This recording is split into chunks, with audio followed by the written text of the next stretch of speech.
এই যে সৃজার birthday special চিংড়ি এখন দুপুরের রান্না হচ্ছে। কত বড় চিংড়ি মাছ কাটা হবে। চিংড়িটা একবার তোল ভালো করে।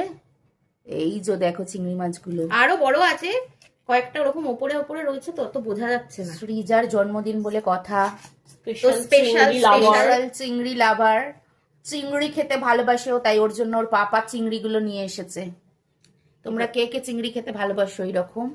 এখন হবে চিংড়ির মালাইকারি আর খাবে হচ্ছে এই বার্থডে গার্ল, তার সাথে আমিও, তার সাথে ও আমিও। চিংড়ি লাভার। এক পিস হলেও আমার শান্তি। এক পিস হলে মোটেও শান্তি নয় রে, তোর মিথ্যে কথা বলিস না। আরে এই যে এরা খ্যাংলা, আচ্ছা মালাইকারিতে না, এই যে এখন এখানে চিংড়িগুলো ভাজা চলছে।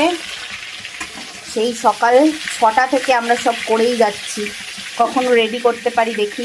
6টা থেকে যদি আমরা না করতাম, লোক এসে খেয়ে দিয়ে পালিয়ে যেত, তাও আমরা কেক ফেক তাও আমরা রান্না করে উঠতে পারতাম না। এই যে চিংড়ির মালাইকারি রেডি হয়ে গেছে, এবার শুধু সমস্ত কিছু সাজিয়ে গুছিয়ে খেতে দেওয়ার পালা। হ্যাঁ, তো চলো তারপরে আবার দেখা হচ্ছে, কি কি দিচ্ছি না দিচ্ছি সেটা আবার পরে দেখাচ্ছি। Tata tata.